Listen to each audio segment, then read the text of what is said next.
Hello friends, हम लोग 10th class की हिस्ट्री SCERT बुक से देख रहे थे और ये लास्ट चैप्टर है 8th चैप्टर और इसका फर्स्ट पार्ट अपलोड कर दिया गया है। आज हम लोग सेकंड पार्ट देखेंगे और आज हम लोगों को देखना था मुद्रण क्रांति के बहुआयामी प्रभाव। गुटेनबर्ग का जो हैंड प्रेस था वहाँ तक हम लोग देख चुके थे। आज देखने वाले हैं मुद्रण क्रांति का बहुआयामी प्रभाव। छापे खाने की संख्या में वृद्धि के परिणाम स्वरूप पुस्तक निर्माण में अप्रत्याशित वृद्धि हुई। 15वीं शताब्दी के उत्तरार्ध तक यूरोपीय बाजार में लगभग 2 करोड़ मुद्रित किताबें आई, जिसकी संख्या 16वीं सदी तक 20 करोड़ हो गई। इस मुद्रण क्रांति के ने आम लोगों की ज़िंदगी ही बदल दी। आम लोगों का जुड़ाव सूचना, ज्ञान, संस्था और सत्ता से नज़दीकी स्तर पर हुआ। फलतः लोक चेतना एवं दृष्टि में बदलाव संभव हुआ। तो छापे खाने की वृद्धि के साथ क्या हुआ? पुस्तक जो निर्माण होता था वो बहुत ज़्यादा बढ़ने लगा। 15वीं शताब्दी के उत्तरार्ध में जहाँ यूरोपीय बाजार में 2 करोड़ किताबें थी, वही 16वीं सदी में कितना हो गया? 20 करोड़ हो गया। सीधे 2 करोड़ से 20 करोड़। और सबके पास अब सूचना, ज्ञान, सत्ता की नज़दीकी, ये सब मतलब कि लोगों तक सूचना पहुंचना शुरू हो गया। लोग सत्ता के साथ, लोग संस्था के साथ, लोग ज्ञान के साथ, बहुत सारे किताबों के साथ जुड़ना शुरू कर दिए। मुद्रण क्रांति के फलस्वरूप किताबें समाज के सभी तबकों तक पहुंच गई। किताबों की पहुंच आसान होने से पढ़ने की कई संस्कृति विकसित हुई। एक नया पाठक वर्ग पैदा हुआ। चूँकि साक्षर ही पुस्तकों को पढ़ सकते थे, अतः साक्षरता बढ़ाने हेतु पुस्तकों को रोचक तस्वीरों, लोकगीत और लोक कथाओं से सजाया जाने लगा। तो एक तरह से समझिए कि पाठक वर्ग का जो है मतलब विकास होना शुरू हुआ। लोग को पता था कि अगर हम साक्षर रहेंगे तभी हम पढ़ पाएंगे, इसलिए वो लोग पढ़ने पर ध्यान देने लगे। और चूँकि लोग पढ़ने पर ध्यान देने लगे तो उनके इंटरेस्ट के हिसाब से किताबें बनाए जाने लगे। पहले जो लोग सुनकर ज्ञान अर्जन करते थे, अब पढ़ कर भी कर सकते थे। पढ़ने से उनके अंदर तार्किक क्षमता का विकास हुआ। पठन पाठन से विचारों का व्यापक प्रचार प्रसार हुआ तथा तर्कवाद और मानवतावाद का द्वार खुला। तो विचारों का प्रचार प्रसार हुआ, मतलब कोई विचार जैसे बाइबल में अगर कुछ दिया हुआ है तो वह बाकी लोगों तक भी उसका प्रचार प्रसार हुआ। स्थापित विचारों से असहमत होने वाले लोग भी अपने विचारों को फैला सकते थे। कुछ लोगों के मन में मुद्रित किताबों को लेकर तरह तरह के भय व्याप्त थे कि पढ़ने के बाद आम लोगों के व्यक्तित्व में इसका क्या असर होगा। भय था कि लोगों में बागी और अधार्मिक विचार पनपने लगेंगे और मूल्यवान साहित्य की सत्ता ही समाप्त हो जाएगी। तो लोगों के दिमाग में थोड़ा भय भी था। कोई भी चीज़ शुरू होता है तो उसका अच्छाई के साथ साथ थोड़ा कुछ कुछ ना कुछ बुराई भी रहता ही है। तो लोगों में इस तरह का डर भी था। धर्म सुधारक मार्टिन लूथर ने रोमन कैथोलिक चर्च की कुरीतियों की आलोचना करते हुए अपनी 95 स्थापनाएं लिखी। तो मार्टिन लूथर ने कैथोलिक चर्च की कुरीतियों की आलोचना करते हुए अपना किताब छपवाया। अब इसी तरीके से लोगों का दिमाग में था कि कहीं इस तरह से लोग अपने अपने विचार अगर फैलाने लगें जो भी है, तो इस तरीके से थोड़ा क्या होगा कि दिक्कत होने लगेगा, अधार्मिक विचार पनपने लगेंगे लोगों में। इसकी एक प्रति ब्रिटेनबर्ग गिरजाघर के दरवाजे पर टांग दी गई। और इसका जो एक मतलब मार्टिन लूथर का जो किताब था उसका एक कॉपी जो है वह कहाँ पर? ब्रिटेनबर्ग के गिरजाघर में भी मतलब कि लटकवा दिया गया। लूथर ने चर्च को इसके माध्यम से शास्त्रार्थ के लिए चुनौती भी दी। तो लूथर ने क्या कहा कि जैसे जो धार्मिक लोग हैं वो इसका विरोध कर रहे थे लूथर का, तो उन्होंने शास्त्रार्थ के लिए भी चुनौती दी। शास्त्रार्थ क्या होता है कि आमने सामने बैठकर दोनों तर्क करेंगे। लूथर के लेख आम लोगों में काफ़ी लोकप्रिय हुए। स्वतंत्र विचारों के पोषक यानी कि जो आम लोग थे उन लोगों में बहुत लोकप्रिय हुआ। कैथोलिक चर्च की सत्ता एवं उसके चरित्र पर लोगों द्वारा प्रश्न चिन्ह उठाए गए। अब कैथोलिक चर्च के जो लोग थे उन लोगों के द्वारा इस पर प्रश्न चिन्ह उठाए गए कि भाई जो तुम कह रहे हो, जो तुम आलोचना कर रहे हो, उसका क्या तर्क है। उस तरीके से मतलब बातचीत किया गया। फलस्वरूप चर्च में विभाजन हुआ और प्रोटेस्टेंट धर्म सुधार आंदोलन की शुरुआत हुई। और उसके बाद क्या हुआ कि कैथोलिक के खिलाफ ये लोग प्रश्न चिन्ह उठाना शुरू किए और एक प्रोटेस्टेंट धर्म सुधार आंदोलन का शुरुआत हुआ। लूथर द्वारा न्यू टेस्टामेंट के अनुवाद की हजारों प्रतियां हफ्ते भर में बिक गई और 3 महीने के अंदर दूसरा संस्करण निकालना पड़ा। तो लूथर ने क्या किया, न्यू टेस्टामेंट जो है उसका अनुवाद करवा के और बहुत सारी कॉपियाँ बनवाई और वह फटाफट 1 सप्ताह के अंदर बिक गई और वह 3 महीने के अंदर दूसरा संस्करण निकालना पड़ा। प्रिंट के प्रति कृतज्ञ लूथर ने कहा, मुद्रण ईश्वर की दी हुई महानतम देन है, सबसे बड़ा तोहफा है। तो उसने क्या कहा, मुद्रण ईश्वर की दी हुई महानतम देन है, सबसे बड़ा तोहफा है। इस तरह छपाई से नए बौद्धिक माहौल का निर्माण हुआ और धर्म सुधार आंदोलन के नए विचारों का फैलाव बड़ी तेजी से आम लोगों तक हुआ।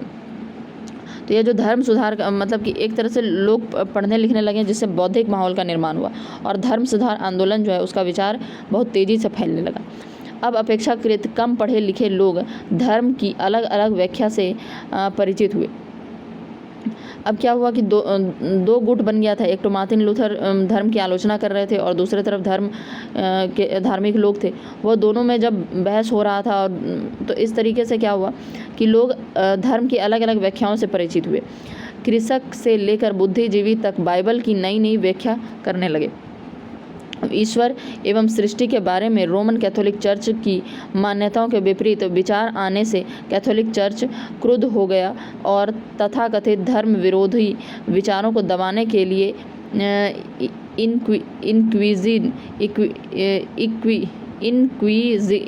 इंक्विजिशन शुरू किया, जिसके माध्यम से विरोधी विचारधारा के प्रकाशकों और पुस्तक विक्रेताओं पर प्रतिबंध लगाया गया। अब जितने भी जो धर्म के विरोधी थे, जो भी ये कैथोलिक लोगों के विरोधी थे, उन पर इंक्विजिशन लगाना शुरू कर दिया। इससे होता क्या था कि जो भी प्रकाशक हैं, जो भी पुस्तक विक्रेता हैं, उन पर प्रतिबंध लगाया गया ताकि यह जो विचार है वह ज़्यादा ना फैले। अलग अलग संप्रदाय के चर्चों ने देहाती क्षेत्रों में स्कूल स्थापित कर गरीब तबके के लोगों को शिक्षित करना शुरू किया। तो जितने भी छोटे मतलब अलग अलग संप्रदाय के लोग थे, वह मतलब चर्च के देहाती क्षेत्रों में स्कूल स्थापित करके गरीब तबके के लोगों को शिक्षित करना शुरू किया, जिसके कारण साक्षरता 60 से 80% तक हो गई। पहले जहाँ साक्षरता 60% था, वहाँ 80% हो गया। अब गाँव के गरीब भी सस्ती किताबें, चैप बुक्स, पंचांग, विलियोथिक ब्यूल एवं इतिहास आदि की किताबों को पढ़ना शुरू किया।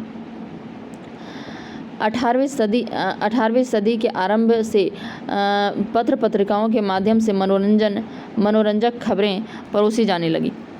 तो किताबों के माध्यम से अच्छे बात के साथ साथ कुछ मनोरंजक चीज़ें भी परोसी जाने लगी।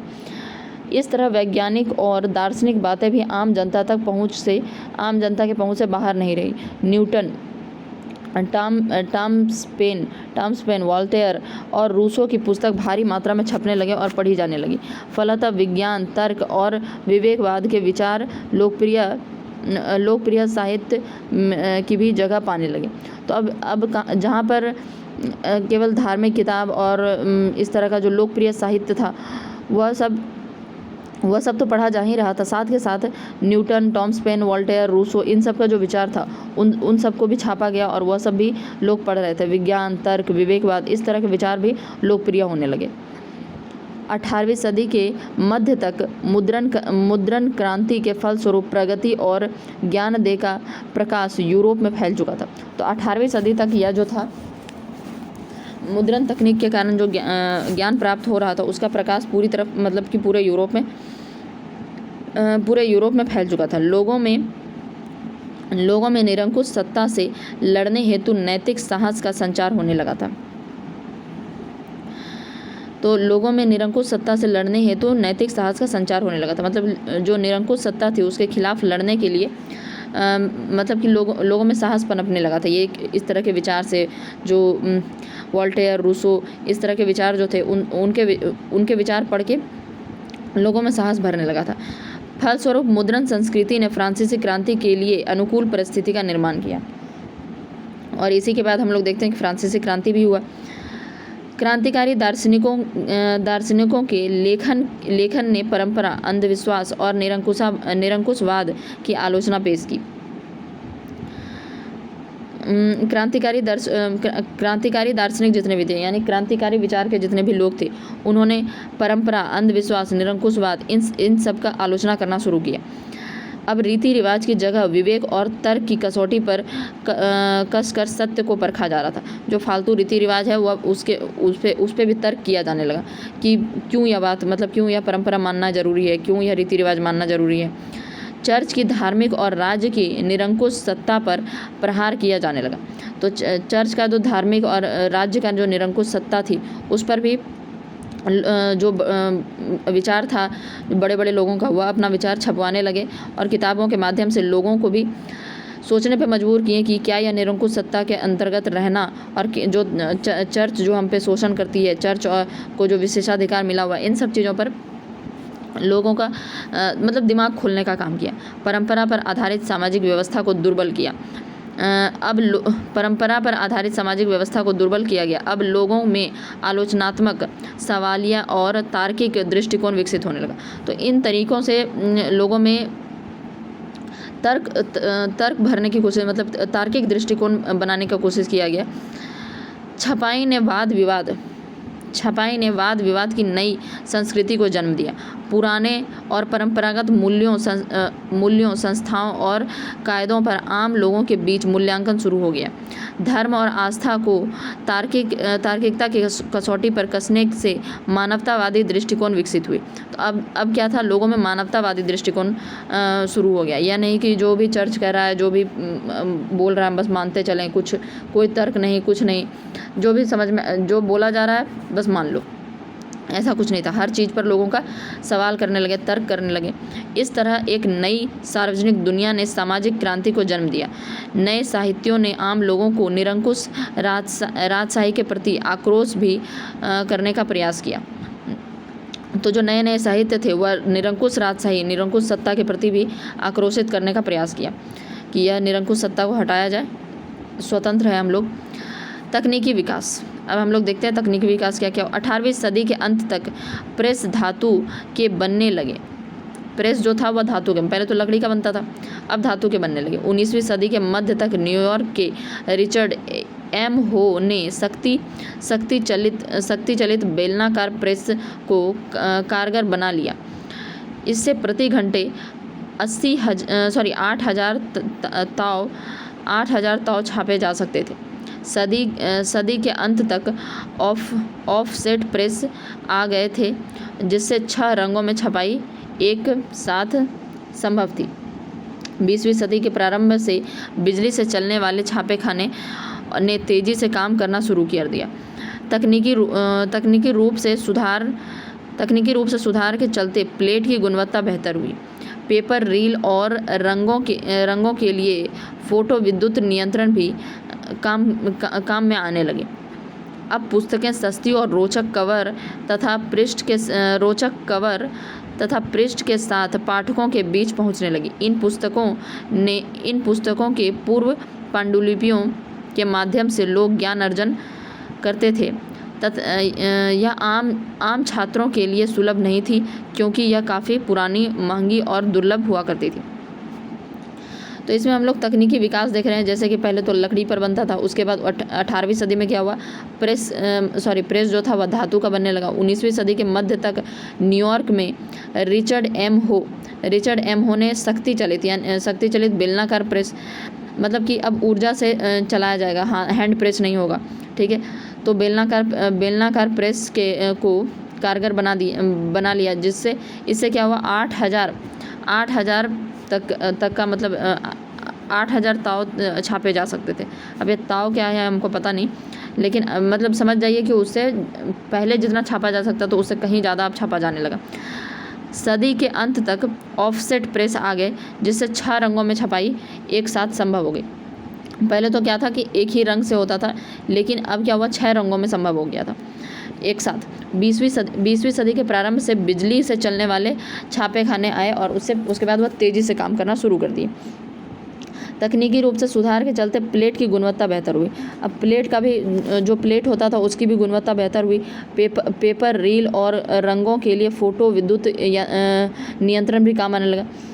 अब पुस्तकें सस्ती और रोचक कवर, मतलब उसमें कवर जो होता था रोचक होने लगा।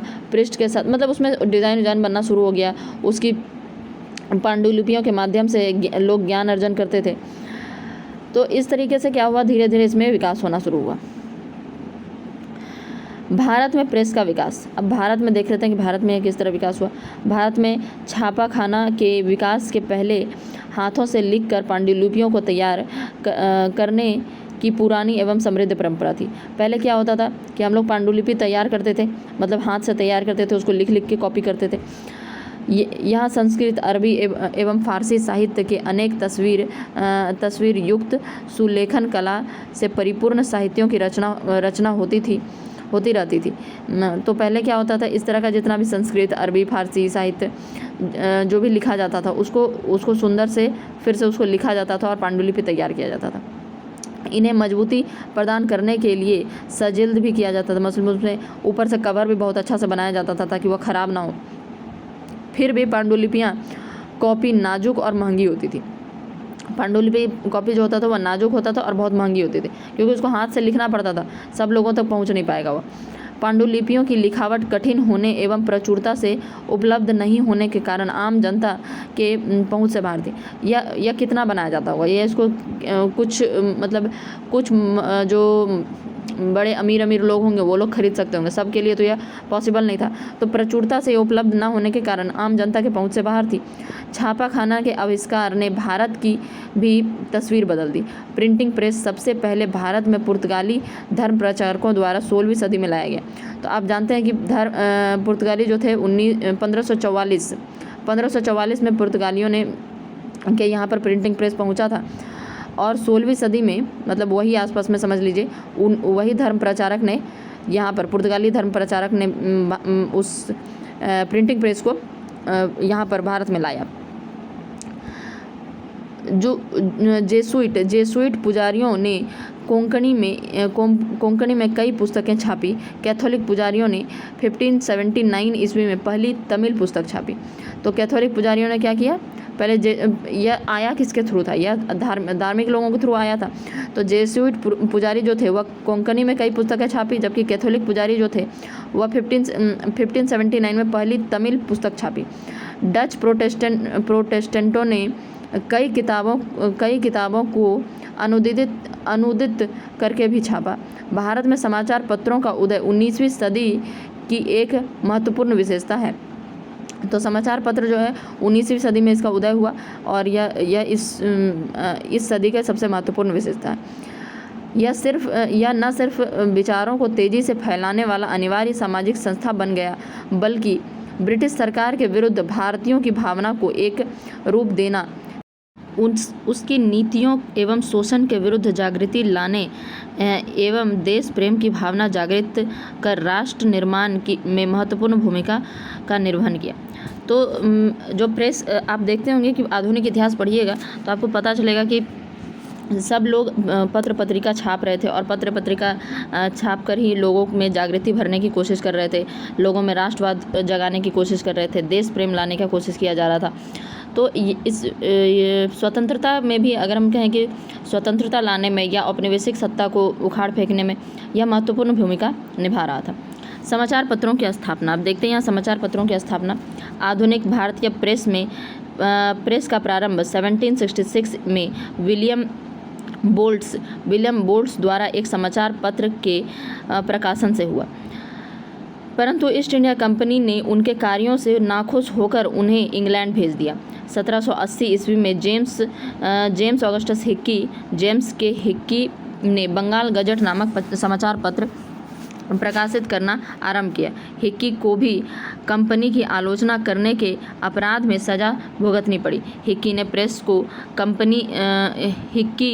के प्रेस को कंपनी ने जब्त कर लिया। नवंबर 1780 में प्रकाशित इंडिया गजट दूसरा भारतीय पत्र था इंडिया गजट।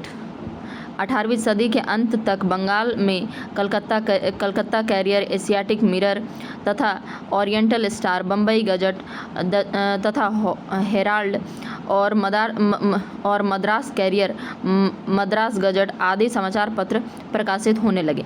ये सभी समाचार पत्र साप्ताहिक थे और अलग अलग दिन प्रकाशित होते थे। इनकी विशेषता थी कि वे एक दूसरे के प्रतिस्पर्धी न होकर पूरक थे। इनका क्षेत्र कंपनी के अधिकारियों, व्यापारियों तथा मिशनरियों तक ही सीमित था। तो देखिए, सबसे पहले क्या हुआ भारतीय प्रेस का, अगर हम इस पूरे पैराग्राफ का मतलब समझें तो भारतीय प्रेस का सबसे पहले प्रारंभ कब हुआ? 1766 में, यानी 1766 में इसका प्रारंभ हुआ। किसने किया? विलियम बोल्ट्स द्वारा, ठीक है। लेकिन ईस्ट इंडिया कंपनी इस व्यक्ति से नाखुश होकर और इसको इंग्लैंड भेज दिया। 1780 में जेम्स के हिक्की आए और इन्होंने बंगाल गजट नामक समाचार पत्र का प्रकाशन आरंभ किया। और इनको इतनी मतलब यह जो कंपनी की आलोचना कर रहे थे उसके कारण इनको भी इसी अपराध में इनको सज़ा भुगतनी पड़ी और इनका प्रेस को भी जब्त कर लिया गया। 1780 में ही एक व्यक्ति और था जिसने इंडिया गजट नामक दूसरा पत्र प्रकाशित कर रहा था। 18वीं सदी तक, मतलब 18वीं सदी के अंत तक पहुँचते पहुँचते Calcutta courier, Asiatic mirror, oriental star, Bombay gazette, herald, Madras courier, Madras gazette आदि इस तरह के समाचार पत्र प्रकाशित होने लगे थे। और ये सभी जो समाचार पत्र थे एक दूसरे से मतलब कि अलग अलग नहीं थे, मतलब एक दूसरे के प्रतिस्पर्धी, कॉम्पिटिटर ना होकर एक दूसरे का पूरक थे, यानी कि एक दूसरे के सहयोगी थे। इन सब का काम ही यही था कि कंपनी, जो ईस्ट इंडिया कंपनी है, उसके अधिकारी, उसके व्यापारी और मिशनरियों, मतलब उन्हीं सब का आलोचना करना या उन्हीं सब के बारे में बताना, उनका काम ही यही था। भारतीयों द्वारा प्रकाशित प्रथम समाचार पत्र 1816 में गंगाधर भट्टाचार्य का साप्ताहिक बंगाल गजट था। 1818 में ब्रिटिश व्यापारियों ने जेम्स सिल्क वर्किंघम नामक पत्रकार की सेवा प्राप्त की। इसने बड़ी योग्यता से कलकत्ता जर्नल का संपादन करके लॉर्ड हेस्टिंग तथा जॉन एडम्स को परेशानी तथा उलझन में डाल दिया। वर्किंघम ने अपने पत्रकारिता के माध्यम से प्रेस को जनता का प्रतिबिंब बनाया। इसने प्रेस को आलोचनात्मक दृष्टिकोण अपनाने, जांच पड़ताल करके समाचार देने तथा नेतृत्व प्रदान करने की ओर प्रवृत्त किया। अपने प्रगतिशील कार्यों से ये कंपनी की आँखों में खटकने लगे। फलतः उन्हें 1823 में इंग्लैंड भेज दिया गया। तो एक और व्यक्ति था जिनको कि उनके कार्य वह ठीक से कार्य कर रहा था। इनका नाम देखिए, भारतीयों द्वारा प्रकाशित प्रथम समाचार पत्र 1816, मतलब कोई भारतीय व्यक्ति जो कि मतलब कि अभी तक तो जेम्स ऑगस्टस हिक्की या और कोई लोग जो थे वह विदेशी थे, लेकिन पहला कोई व्यक्ति जो कि भारतीय था जिसने समाचार पत्र प्रारंभ किया हुआ था गंगाधर भट्टाचार्य। इसने एक साप्ताहिक पत्रिका जारी की, बंगाल गजट, ठीक है। 1818 ईस्वी में ब्रिटिश व्यापारियों ने जेम्स सिल्क वर्किंघम नामक पत्रकार की सेवा प्राप्त की। इसने बड़ी योग्यता से कलकत्ता जर्नल का संपादन करके लॉर्ड हेस्टिंग तथा जॉन एडम्स से को परेशानी तथा उलझन में डाल दिया। तो इतनी सफाई के साथ और इतने तरीके से काम कर रहा था कि उस समय जो लॉर्ड हेस्टिंग थे और जॉन एडम्स थे, इनको परेशानी और उलझन में डाल दिया। वर्किंघम ने अपनी पत्रिका के माध्यम से प्रेस को जनता का प्रतिबिंब बनाया। इसने प्रेस को आलोचनात्मक दृष्टिकोण अपनाने, जांच पड़ताल करके समाचार देने तथा नेतृत्व प्रदान करने की ओर प्रवृत्त किया।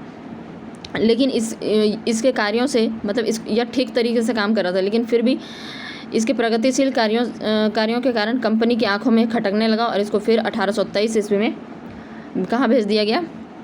इंग्लैंड भेज दिया गया। 1821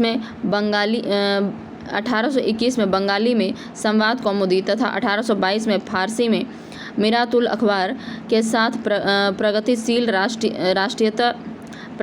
राष्ट्रीय प्रवृत्ति के समाचार पत्रों का प्रकाशन प्रारंभ हुआ। इन समाचार पत्रों के संस्थापक राजाराम मोहन राय थे, जिन्होंने इन्हें सामाजिक सुधार आंदोलन का हथियार भी बनाया। तो राजाराम मोहन राय के कुछ देख ले। संवाद कौमुदी 1821 में और 1822 में फारसी में प्रकाशित मिरातुल अखबार, यह दोनों समाचार पत्र कौन प्रकाशित कर रहा था? राजाराम मोहन राय। और इन्होंने इसे सामाजिक सुधार आंदोलन का हथियार बनाया। तो राजाराम मोहन राय किस लिए जाने जाते हैं? सामाजिक सुधार के लिए जाने जाते हैं। तो उन्होंने इसको समाचार पत्र को इसका हथियार बनाया। अंग्रेजी में ब्राह्मणिकल मैगजीन भी राजाराम मोहन राय ने निकाला। राजाराम मोहन राय ने मिरातुल अखबार और ये सब तो निकालना ही था। कौन कौन सा? संवाद कौमुदी, मिरातुल अखबार और इसके अलावा कौन सा था? ब्राह्मणिकल मैगजीन भी राजाराम मोहन राय ने निकाला। 1822 में बम्बई से गुजराती भाषा में दैनिक बम्बई समाचार पत्र निकालने लगे। दैनिक बम्बई नाम का एक समाचार पत्र किसी गुजराती ने निकालना शुरू किया। 1822 में बम्बई से गुजराती भाषा में निकालना शुरू किया। दैनिक बम्बई समाचार पत्र निकालने लगे। द्वारकानाथ टैगोर, प्रसन्न कुमार टैगोर तथा राजाराम मोहन राय के प्रयास से 1830 में बंग दत्त की स्थापना हुई। 1831 में जामे जमशेद 1851 साल में मतलब 1851 में गोफ्तर तथा अखबार सौदागर का प्रकाशन प्रारंभ हुआ। तो ये सब आपको नाम याद रखना पड़ेगा और कब कब प्रकाशन हुआ वो सब भी याद रखना पड़ेगा। तो पहला आप देख लीजिए कि 1821 में संवाद कौमुदी, 1822 में फारसी भाषा में मिरातुल अखबार, ठीक है, ये दोनों।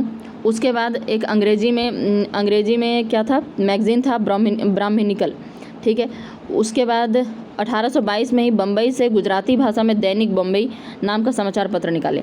उसके बाद द्वारकानाथ टैगोर, प्रसन्न कुमार टैगोर, राजाराम मोहन राय के प्रयास से 1830 में बंग दत्त की स्थापना हुई। 1831 में जामे जमशेद, 1851 में गोफ्तर और अखबार सौदागर का प्रकाशन प्रारंभ हुआ। तो याद रखिएगा सारे डेट्स, एक बार फिर से देख लीजिए, सारा पूछा जा सकता है। 1821 में संवाद कौमुदी, ठीक है। 1822 में फारसी में मिरातुल अखबार। उसके बाद एक अंग्रेजी में मैगजीन था ब्राह्मणिकल नाम करके। और 1822 में गुजराती भाषा में दैनिक बम्बई। 1822 में दो था, मिरातुल अखबार भी और गुजराती भाषा में दैनिक बम्बई। 1830 में द्वारकानाथ टैगोर, प्रसन्न कुमार टैगोर और राजाराम मोहन राय के प्रयास से 1830 में बंग दत्त की स्थापना हुई। 1831 में जामे जमशेद, 1851 में गोफ्तर और अखबार सौदागर का प्रकाशन आरंभ हुआ। तो ये सारे डेट और इस कौन कौन सा किताब मतलब अखबार है, मैगजीन है, सब याद रखिएगा। अंग्रेज प्रकाशकों ने भारतीय समाचार पत्रों द्वारा तात्कालीन सामाजिक, धार्मिक, राजनीतिक समस्याओं पर विचार विमर्श का स्वागत नहीं किया और प्रेस को प्रतिबंधित करने का कुत्सित प्रयास किया। मतलब कि सीधी बात यह है कि उसने यह सब चीज़ों पर ज़्यादा दिमाग नहीं लगाया, विचार विमर्श नहीं किया। अंग्रेज़ों को इन सब चीज़ों से ज़्यादा मतलब नहीं था, वह चुपचाप प्रेस को प्रतिबंधित कर देना चाहते थे और कर दिया, ठीक है। प्रेस आप देखे होंगे कि 1878 में लॉर्ड लीटन जो था वह प्रेस पर प्रतिबंध मतलब वर्नाकुलर प्रेस एक्ट लगाया था। तो इस तरह का बहुत सारा प्रेस पर प्रतिबंध लगते रहता था। आगे देखते हैं प्रेस की। अच्छा, आज लगता है ये बहुत लंबा वीडियो हो गया। आगे हम लोग देखेंगे नेक्स्ट पार्ट में प्रेस की विशेषताएं समय अनुसार बदलते परिप्रेक्ष्य में, ठीक है। Thank you.